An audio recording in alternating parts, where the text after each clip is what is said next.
ಇಂದು ವಿಶ್ವವಿಖ್ಯಾತ ವೈರಮುಡಿ ಉತ್ಸವ ಜಿಲ್ಲಾ ಖಜಾನೆಯಿಂದ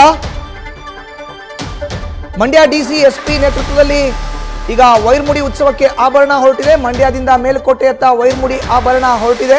ಬಿಗಿ ಭದ್ರತೆಯಲ್ಲಿ ತೆಗೆದುಕೊಂಡು ಹೋಗ್ತಾ ಇದೆ ಜಿಲ್ಲಾಡಳಿತ. ವೈರಮುಡಿ ಉತ್ಸವಕ್ಕೆ ಕ್ಷಣಗಣನೆ ಆರಂಭ ಆಗಿದೆ. ವಿಶ್ವವಿಖ್ಯಾತ ಮೇಲುಕೋಟೆಯ ವೈರಮುಡಿ ಉತ್ಸವ ಇಂದು ವಿಜೃಂಭಣೆಯಿಂದ ನಡೆಯುತ್ತೆ. ಪಾಂಡವಪುರ ತಾಲೂಕಿನ ಮೇಲುಕೋಟೆಯ ಚೆಲುವನಾರಾಯಣ ಸ್ವಾಮಿ ದೇಗುಲದಲ್ಲಿ ರಾತ್ರಿ 8 ಗಂಟೆಗೆ ಪುಷ್ಯ ನಕ್ಷತ್ರದಲ್ಲಿ ಉತ್ಸವಕ್ಕೆ ಚಾಲನೆ ಕೂಡ ಸಿಗೋ ಅಂತ ಇದೆ. ಉತ್ಸವ ಮೂರ್ತಿಗೆ ವೈರಮುಡಿ ಕಿರೀಟಧಾರಣೆ ಬಳಿಕ ಉತ್ಸವಕ್ಕೆ ಚಾಲನೆ ಸಿಗತ್ತೆ. ಉತ್ಸವ ಮೂರ್ತಿಗೆ ಕಿರೀಟಧಾರಣೆ ಬಳಿಕ ಪ್ರಮುಖ ಬೀದಿಗಳಲ್ಲಿ ವೈಭವಯುತ ಮೆರವಣಿಗೆ ನಡೆಯುತ್ತೆ. ಸುಮಾರು 2 ಲಕ್ಷ ಭಕ್ತರು ಈ ಒಂದು ವೈರಮುಡಿ ಉತ್ಸವದಲ್ಲಿ ಭಾಗವಹಿಸುವಂತ ನಿರೀಕ್ಷೆ ಇದೆ. ಈಗಾಗಲೇ ತಮಿಳುನಾಡು, ಕೇರಳ ಸೇರಿದಂತೆ ವಿವಿಧ ರಾಜ್ಯಗಳಿಂದ ಭಕ್ತರು ಆಗಮಿಸಿದ್ದಾರೆ. ಜಿಲ್ಲಾ ಖಜಾನೆಯಿಂದ ವಜ್ರ ಖಚಿತ ವೈರಮುಡಿ ಆಭರಣವನ್ನ ಡಿಸಿ ಮತ್ತು ಎಸ್ಪಿ ನೇತೃತ್ವದಲ್ಲಿ ಬಿಗಿ ಭದ್ರತೆಯಲ್ಲಿ ತೆಗೆದುಕೊಂಡು ಹೋಗಲಾಗ್ತಾ ಇದೆ. ಲಕ್ಷ್ಮೀ ಜನಾರ್ದನ ಸ್ವಾಮಿ ದೇವಾಲಯದಲ್ಲಿ ವಿಶೇಷವಾದಂತಹ ಪೂಜೆ ಸಲ್ಲಿಸಿ ಮೇಲುಕೋಟೆಗೆ ಆಭರಣಗಳನ್ನು ರವಾನೆ ಮಾಡಲಾಗಿದೆ.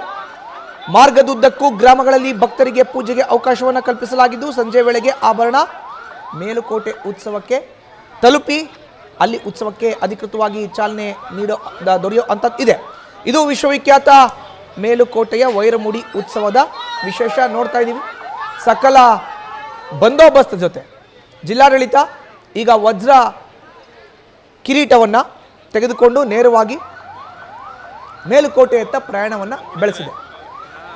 ದಾರಿ ಉದ್ದಕ್ಕೂ ಅರ್ಥಾತ್ ಮಾರ್ಗದುದ್ದಕ್ಕೂ ಕೂಡ ಸಾವಿರಾರು ಸಂಖ್ಯೆಯಲ್ಲಿ ಭಕ್ತರು ವಿಶೇಷವಾದಂಥ ಪೂಜೆಯನ್ನು ಸಲ್ಲಿಸ್ತಾ ಇದ್ದಾರೆ. ಇದು ಪ್ರತಿ ವರ್ಷ ಆಗೋ ಅಂಥದ್ದು. ಪುಷ್ಯ ನಕ್ಷತ್ರದಲ್ಲಿ ಇವತ್ತು ರಾತ್ರಿ 8 ಗಂಟೆಗೆ ವಿಶ್ವವಿಖ್ಯಾತ ಮೇಲುಕೋಟೆ ವೈರಮುಡಿ ಉತ್ಸವದ ಚಾಲನೆ ಸಿಗತ್ತೆ. ಚೆಲುವನಾರಾಯಣ ಸ್ವಾಮಿಗೆ ದೇಗುಲದಲ್ಲಿ ರಾತ್ರಿ 8 ಗಂಟೆಗೆ ಪುಷ್ಯ ನಕ್ಷತ್ರದಲ್ಲಿ ಉತ್ಸವಕ್ಕೆ ಚಾಲನೆ ಸಿಗೋದು. ಉತ್ಸವ ಮೂರ್ತಿಗೆ ವೈರಮುಡಿ ಕಿರೀಟಧಾರಣೆ ಬಳಿಕ ಪ್ರಮುಖ ಬೀದಿಗಳಲ್ಲಿ ವೈಭವಯುತ ಮೆರವಣಿಗೆ ನಡೆಯಲಿದ್ದು ಸುಮಾರು 2 ಲಕ್ಷ ಭಕ್ತರು ಈ ಒಂದು ಕಾರ್ಯಕ್ರಮದಲ್ಲಿ ಸ್ವಾಮಿಯನ್ನು ಕಣ್ತುಂಬಿಕೊಳ್ಳೋರಿದ್ದಾರೆ.